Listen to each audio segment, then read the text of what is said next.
أعوذ بالله من الشيطان الرجيم. بسم الله الرحمن الرحيم. أعوذ بالله من الشيطان الرجيم. بسم الله الرحمن الرحيم.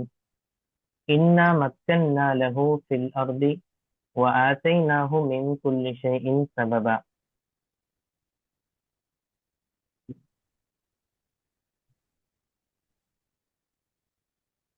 கொஞ்சம் கீழே. நிச்சயமாக நாம் அவருக்கு பூமியில் தம் ஆட்சியை நிறுவ வசதிகள் அளித்தோம். இன்னும் ஒவ்வொரு பொருளிலிருந்தும் தக்க பலனடையும் வழியையும் அவருக்கு நாம் காண்பித்து கொடுத்தோம்.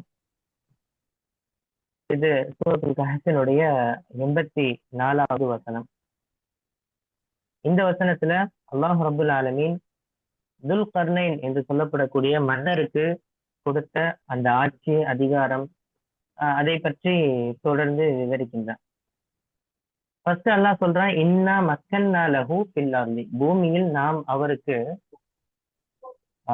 ஆட்சி அதிகாரத்தை, அதாவது அதிகாரத்தை நாம் வழங்கினோம். இந்த இடத்துல கூட அல்லாஹ் சொல்லும்போது இன்னா அப்படின்னு தான் பயன்படுத்துறான். நிச்சயமாக நாம்.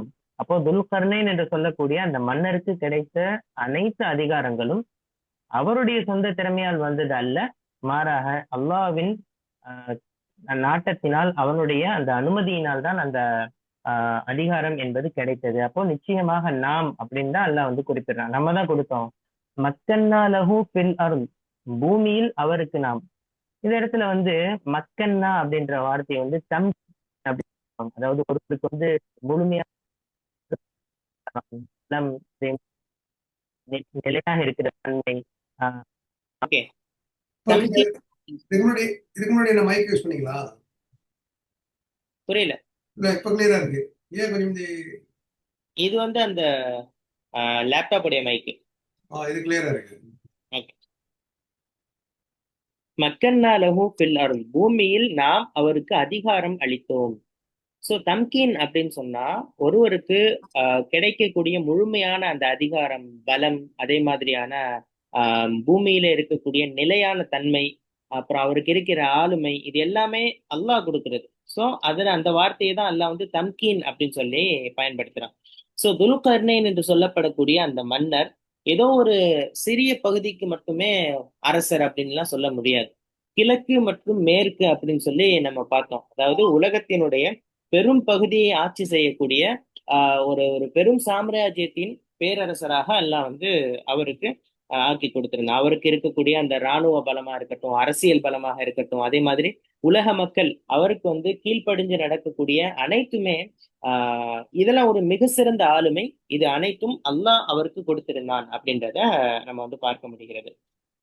அதே மாதிரி பூமியில அதிகாரம் கிடைக்கும் போது நிறைய பேர் நம்ம பார்த்திருக்கோம். ஃபிரௌன் மாதிரி, அதே மாதிரி நம்ரூத் மாதிரி அநியாயக்காரர்களாக, அதே மாதிரி தங்களை கடவுளாக கருதக்கூடிய கர்வத்தை உள்ளடக்கிய சில குணத்தோடு மாறி விடுறத நிறைய வரலாறுகள் மூலமா நம்ம பார்க்க முடியாது. ஏன்னா பூமியில அவங்களுக்கு அதிகாரம் கிடைச்சதை அவங்க தவறா பயன்படுத்தினாங்க. ஆனா துல்கர்னைன் என்ற அந்த மன்னர் தம்கீன் அப்படின்ற அல்லாஹ் அவருக்கு கொடுத்திருந்த அந்த அதிகாரத்தை அவன் எப்படி அதிகாரம் கொடுத்தானோ, அதே மாதிரி அவன் எப்படி கட்டளை இட்டானோ, மக்களுக்கு நீங்க எப்படி நீதி செலுத்தணும்னு அல்லாஹ் சொல்லி கொடுத்தானோ அந்த மாதிரி அவர் பயன்படுத்தினாரு அப்படின்றத அல்லாஹ் சொல்லி காமிக்கிறான். சோ வஆத்தைனாஹு மின் குல்லி ஷைஇன் சபபா, மேலும் நாம் அவருக்கு ஒவ்வொரு பொருளின் மீதும் அவர் நினைத்ததை சாதிப்பதற்கான தகுந்த காரணங்களையும் வழிகளையும் சாதனங்களையும் கொடுத்தோம்.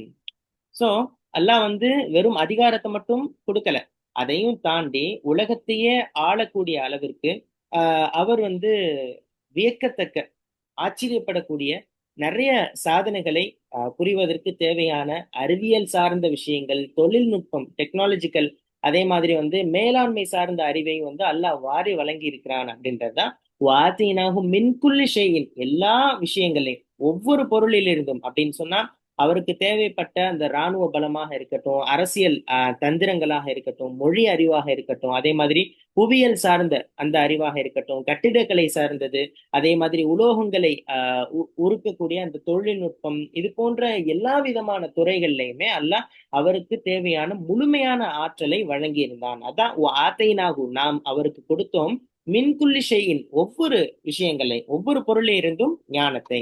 சபபா அப்படின்ற ஒரு வார்த்தைய அல்லாஹ் வந்து கடைசியா சொல்றான்.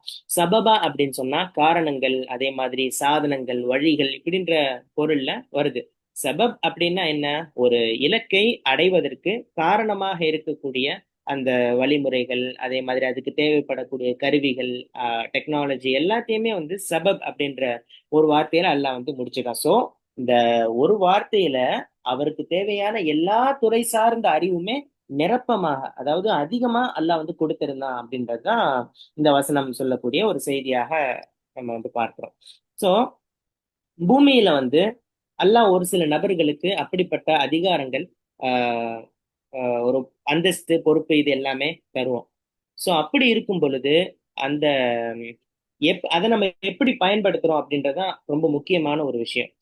ஸோ என் கையில எல்லா அதிகாரமும் இருக்கு அப்படின்றதுக்காக வேண்டி அதை வந்து நம்ம தவறா பயன்படுத்திடக்கூடாது.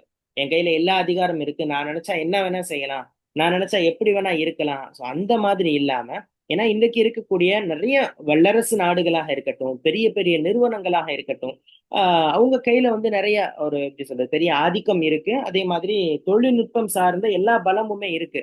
ஆனா அது எல்லாம் எப்படி பயன்படுத்துறாங்கன்றதான் இந்த இடத்துல ரொம்ப யோசிக்கிற மாதிரி இருக்கு. இப்போ எல்லா அதிகாரங்களும், எல்லா வசதிகளும் மனிதர்களுக்கு நன்மைக்காக, அதே மாதிரி அவங்களுக்கு நீதியை நிலைநாட்டுவதற்காகத்தான் பயன்படுத்தப்பட வேண்டும் அப்படின்றது இந்த வசனம் நமக்கு சொல்லித்தரக்கூடிய விஷயமாக நம்ம வந்து பார்க்கிறோம். ஸோ அதே மாதிரி எல்லா வசதிகளும் அதிகாரமும் கையில இருக்கும் பொழுது அகந்தை வந்துடக்கூடாது. ஒரு எப்படி சொல்றது, மக்கள்கிட்ட அரகன்ஸா நடந்து கொள்ளக்கூடிய அந்த தன்மை வந்துடாம, இவ்வளவு ஆற்றல் இருந்தும் துல்கர்னைன் மன்னன் அவ்வளவு ஆற்றல் இருந்தும் அவர் அதை எப்படி பயன்படுத்தினார்ன்றத அல்லாஹ் வந்து தொடர்ந்து விவரிப்பான்.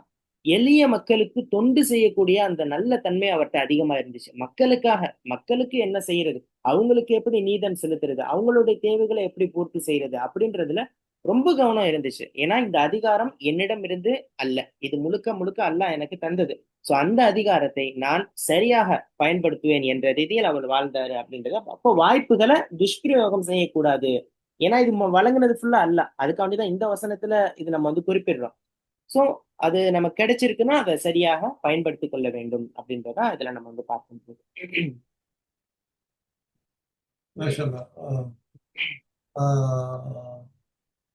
ரெண்டுமே துல்கர்ணைனுக்கு அல்லாஹ் கொடுத்துருக்கான்.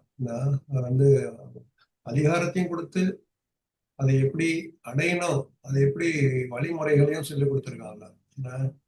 இது வந்து ஒரு பெரிய நியமத்துன்னே சொல்லலாம். சில பேருக்கு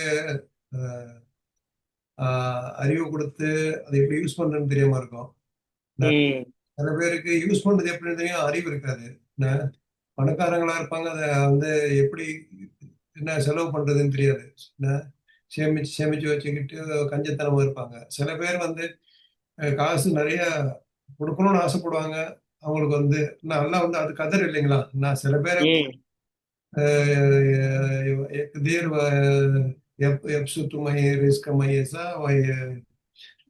என்ன சொல்றேன், நல்லா யாருக்கு வந்து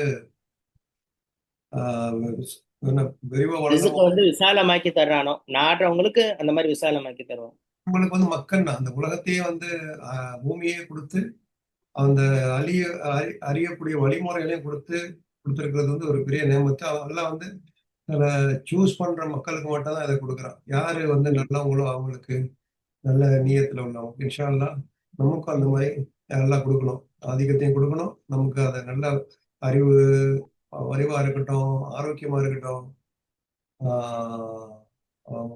காசு பணமா இருக்கட்டும், உறவுகளா இருக்கட்டும், வளமா கொடுத்து அதை வந்து நல்ல முறையில பயன்படுத்துற ஒரு அறிவையை நமக்கு கொடுத்து, நமக்கும் இந்த ரெண்டு உலகத்துக்கும் பயனடைகிற மாதிரி நமக்கு எல்லாம் பாக்கியத்தை கொடுக்கணுங்கிறது நம்ம இந்த துல்கர்னை கொடுத்த மாதிரி நமக்கும் இன்ஷா அல்லாஹ்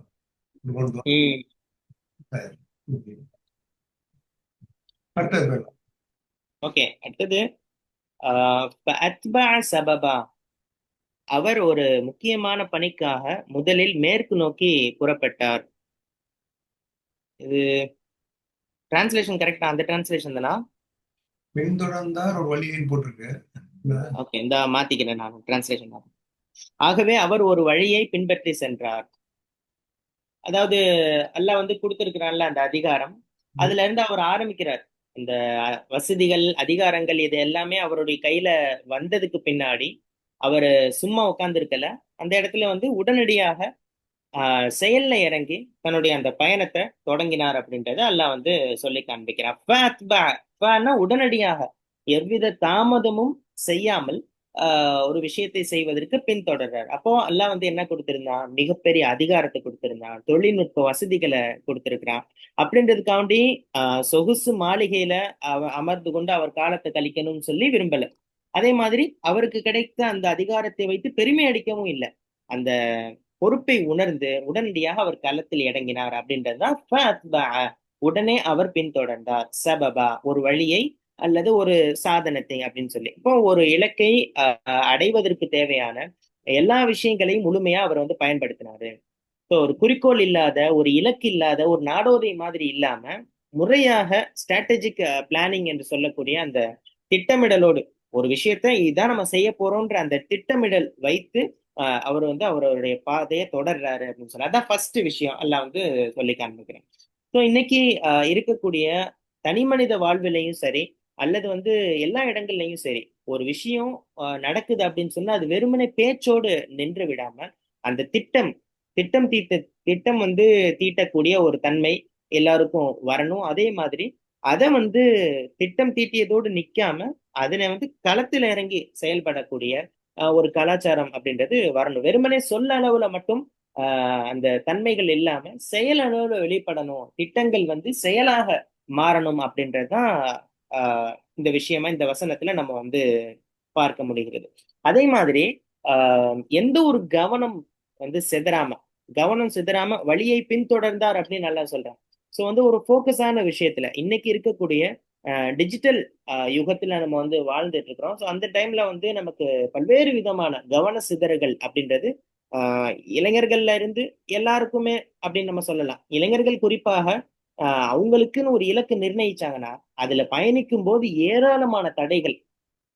நார்மலா படிக்கணும்னு உட்கார்ந்தாலே அதுல வந்து செல்போனை உபயோகிக்கிறது, அதுல போய் போய் போய் கடைசியில வந்து அந்த நேரம் முழுக்க போயிருது இல்லையா? ஸோ ஒரு ஃபோக்கஸா ஒரு விஷயம் நம்ம செய்ய போறோம்னா அதுல வந்து எந்த ஒரு நம்ம பாதையை தேர்ந்தெடுத்திருக்கோமோ அதுல தடைகள் இல்லாம இறுதி வரை உறுதியோடு பயனளிக்கக்கூடிய, அதை எப்படி சொல்ல, பயணிக்கக்கூடிய ஒரு தன்மை அப்படின்றது, ஒரு இலக்கை நோக்கி பயணிக்கக்கூடிய அந்த ஆர்வம் எல்லோரிடத்திலையும் இருக்கணும். ஏன்னா ஒரு கன்சிஸ்டன்சி அதே மாதிரி ஒரு ஃபோக்கஸ் இருந்தாதான் ஒரு விஷயத்துல வெற்றி அப்படின்றது கிடைக்கும் அப்படின்றத இந்த வசனத்துல பார்க்க முடியுது. ஏன்னா அதிகாரம் கிடைச்ச உடனே அப்படின்னு நல்லா சொல்றான். அப்ப இந்த இடத்துல இன்னொரு விஷயத்தையும் நம்ம பார்க்கலாம். அப்படின்றது வேகத்தை குறிக்குது. உடனடியாக அப்படின்னு சொன்னா வாய்ப்புகள் எப்போ அல்லாஹ் வந்து யாருக்கு தருவான்னு சொல்ல முடியாது. அல்லாஹ் வந்து திடீர்னு ஒரு வாய்ப்பை தருவான். அந்த வாய்ப்பை ஆஹ் இன்னைக்கு பாத்துக்கலாம், நாளைக்கு பாத்துக்கலாம் அப்படின்னு சொல்லி தாமதப்படுத்தாம அதை வந்து டக்குன்னு செயல்படுத்தக்கூடிய, ஏன்னா இன்னைக்கு சமுதாயத்துல ப்ரோக்ராஸ்டினேஷன் அப்படின்னு சொல்லக்கூடிய அந்த தள்ளி போடக்கூடிய, இந்த நாளைக்கு பாத்துக்கலாம், அப்புறம் பாத்துக்கலாம், இந்த கொஞ்ச நேரத்துக்கு கழிச்சு அப்படின்ற ஒரு இருக்காம, அப்படின்ற தன்மை இல்லாம சுறுசுறுப்போட ஒரு விஷயத்த உணர்ந்து அந்த டைமை, ஏன்னா நம்ம டைம் வேஸ்டா போச்சுன்னா திருப்பி நமக்கு வராது அப்படின்ற கவனத்துல நமக்கு ஒரு வாய்ப்பு கிடைக்குதுன்னா அதை நம்ம கரெக்டா பயன்படுத்தணும் அப்படின்றத இதுல நம்ம வந்து பார்க்கிறோம். ஆமா, இந்த வாய்ப்புகளை உடனே பயன்படுத்தி சில பேர் திட்டம் தீட்டிக்கிட்டே இருப்பாங்க, யோசிச்சுக்கிட்டே இருப்பாங்க, செயல்ல இறங்க மாட்டாங்க. ஸ்விம்மிங் கத்துக்கலாம், நீச்சல் கத்துக்கலாம்னு புக்கை படிச்சுக்கிட்டே இருந்தா சரியா வராது இல்லையா? தபால் போய் தண்ணி ஊந்தா தானே. சைக்கிள் கத்துக்கலாம்னு புக்கை படிச்சுக்கிட்டு இருந்தா சைக்கிள் கத்துக்க முடியுமா? ஸோ நம்ம காரியத்துல இறங்கினா தான் 2 தடவை கீழே விழுந்து 3ஆவது தடவை நம்ம சரியா ஓட்ட ஆரம்பிப்போம். 2 தடவை தண்ணி உள்ள போய் திருப்பி நீச்சல் ஆரம்பிப்போம் இல்லைங்களா? ஸோ கல்வியை கத்துக்கிட்டு ஒரு வாய்ப்புகள் வரும்போது உடனே நம்ம நம்ம அதை உடனே செஞ்சிடணும். அப்புறம் வந்து அந்த இளமையில் கல்லுன்னு கூட சொல்லுவாங்க. இளமையில் கல், அந்த ஒரு காற்றுள்ள போதே தூற்றிக்கொள், வந்து அஹ், அஹ், இந்த இந்த இரும்ப வந்து என்ன சொல்லுவாங்க, சூடா இருக்கும் போதே தட்டு, அதுக்கு சார் ஒரு வார்த்தை வரும் அது, hmm strike the iron when it is hot அப்படிம்பாங்க இங்கிலீஷ்ல. என்ன? உடனே உடனே அந்த காலமும் வாய்ப்புகளும் யாருக்காகவும் காத்திருக்காதுங்கிறாங்க இல்லையா. என்ன? ம் அல்ல ஒரு அருளை கொடுக்குறான், ஒரு செல்வத்தை கொடுக்குறான் அப்படின்னா உடனே நம்மளால வந்து நல்ல வழியில அதை பயன்படுத்தணும், நல்ல வழியில முதலீடு பண்ணணும், நல்ல வழியில நல்ல தொழில்ல இறங்கணும். அதை வச்சு நம்ம அது மாதிரி எல்லாத்தையுமே பண்ணக்கூடாது. அவங்கவுங்க ஒரு கோடி ரூபாய் பணம் கையில வந்துருச்சு, எடுத்து போய் நான் ஒரு கடையை போட போறேன் அப்படின்னு உடனே செய்ய தேவையில்லை. அதுக்குள்ள சில கல்விகளை கத்துக்கிட்டு இந்த தொழில்ல பண்ணா எப்படி நம்ம வந்து ஒரு 6 மாசமோ 3 மாசமோ கோர்ஸ் ஒன்று எடுத்து பண்ணி உடனே ஆரம்பிச்சிடணும். அதுல என்ன வச்சுக்கிட்டே உட்காந்துருப்போம், பேங்க்ல போட்டு வச்சிருப்போம்னா அது பேங்க்ல வந்து அது வர வருமானமும் வராம இருக்கும். ரெண்டாவது பணத்தோட வேல்யூவும் குறைஞ்சு வந்துகிட்டே இருக்கு இல்லைங்களா. நம்ம நஷ்டம் தானே அது. என்ன ம் ஒரு உதாரணம் அதெல்லாம். இந்த மாதிரி ஒரு வாய்ப்புகள் இன்னொரு வரும்போது தடவை சொல்லுங்க நான் இப்ப சொன்னது என்னமோ பணம். ம், இன்னும் சொன்னது இப்போ ஒரு கையில ஒருத்தருக்கு திடீர்னு ஒரு எல்லாம் ஒரு கோடி ரூபாய் பணத்தை கையில கொடுக்குறான். என்ன ம் ம் நல்ல வழியில ஒரு முதலீடு செய்யலாம், நல்ல வழியில வந்து உடனே ஒரு தொழில்ல இறங்கலாம், நல்ல வழியில ஒரு சதக்காக்கள் செய்யலாம். உடனே அதை அப்படியே வச்சுக்கிட்டு பார்த்துக்கிட்டே இருக்காம பொட்டியில வச்சு என்ன ம் பார்த்துக்கிட்டு இருந்தா என்ன ஆகும், அது வந்து நஷ்டமா போனாலும் போகும். யாரோ வந்து திடீர்னு கடன் கேட்பாங்க, கொடுத்துருவோம். என்ன ஸோ நம்ம பணம் இருக்குன்னு தெரிஞ்சா என்ன பண்ணுவாங்க, உடனே ஆளு வந்துருவாங்க இல்லைங்களா, எனக்கு அது தேவை இது தேவை அப்படின்ட்டு. ஸோ உடனே அந்த காரியத்துல இறங்கி நம்ம நல்ல வழியில அதை வந்து பெருக்கணும்னா இன்னும் மேல மேல அல்ல அதை வந்து நமக்கு வந்து நல்ல வழியை கொடுப்பான். ம் அதை நம்ம அப்படியே ஒண்ணு யூஸ் பண்ண வச்சிருந்தோம்னா அல்ல அதை சுருக்கிடும் இல்லைங்களா. அல்ல டெஸ்ட் பண்ணி ஒன்னொன்னு டெஸ்ட் தானே, ஒரு அதிகாரத்தை கொடுக்குறான், அதை எப்படி யூஸ் பண்றோம்னு பாக்குறோம்ல. ம் நல்ல வழியில யூஸ் பண்ணா மேல மேல அதிகாரத்தை பெருக்கி கொடுப்பான். என்ன ம் துஷ்பிரயோகம் செஞ்சாலும் அதை வந்து நஷ்டத்துக்கு கொண்டு போனாலும் என்ன செய்வோம், அதை வந்து சுருக்கிடுவோம் இல்லைங்களா, சுருக்கிடுவோம், எடுத்துடும். நமக்கு வந்து ம் தகுதி இல்லை உனக்கு அப்படிங்கிறது. என்ன சோ காரணம் காரியங்கள், அதாவது சபப் நுசல் சொல்லுவோம் இல்லைங்களா, இந்த இறக்கப்பட்ட காரணம்னு சொல்லுவோம். இப்போ ம் மூசா அலைஹிஸ்ஸலாமே வந்து அந்த கடலை ஏன் ஒரு தடியால அடிங்கிறான். நான் ஒரு ம் ஒரு காரணத்தினாலதான் நான் வந்து எல்லாம் நினைச்சிருந்தா வந்து நிக்கும் போதே கடலை பிளக்க செஞ்சிருக்க முடியும். என்ன மனிதனுடைய முயற்சி எல்லாம் பாக்குறோம். என்ன நினைக்கிறீங்க? சோ எல்லாமே வந்து ரசூலுல்லாஹி ஸல்லல்லாஹு அலைஹி வஸல்லம் ஏன் இவ்வளவு சிரமப்படணும் இந்த தீனை வந்து ம் வளர்க்கறதுக்கு? அல்லாஹ்க்கு தெரியாதா இஸ்லாத்தை வந்து எல்லாருமே ஈமான் ஆக்கிட முடியும், எல்லாருமே முஸ்லீம்கள் ஆக்கிட முடியும்னு நினைச்சா நான் ம் இருக்கலாம் இல்லைங்களா. அதுக்கும் ஒரு காரண காரியங்கள் என்ன. சோ அந்த காரியங்களை நம்ம உடனே உடனே செஞ்சு நம்ம அந்த பயனை நம்ம செஞ்சா இன்ஷா அல்லாஹ் அதுல உடனே பயனை எதிர்பார்க்கலாம் இன்ஷா அல்லாஹ். ஸோ ம் உடனேங்கிற நீங்க சொன்ன மாதிரி அந்த சோம்பேறி இந்த தள்ளி போடுற இல்லாம ம் உடனே செஞ்சா தான் வந்து சுறுசுறுப்பா உள்ளவங்கள தான் வந்து காலையிலே எந்திரிச்சு ஏர்லி பேர்ட் கேச்சஸ் த வார்ம்னு சொல்லுவாங்க. ஸோ பார்த்துக்கலாம், அது என்ன அப்புறம் நாளைக்கு பார்த்துக்குவோம், எங்க போயிட போகுது அப்படின்னு ஒரு அலட்சியமா இருந்துச்சுன்னா அந்த வாய்ப்புகள் வந்து யாரை தட்டி தட்டி செஞ்சு பறிச்சுட்டு போயிடுவாங்க இல்லைங்களா.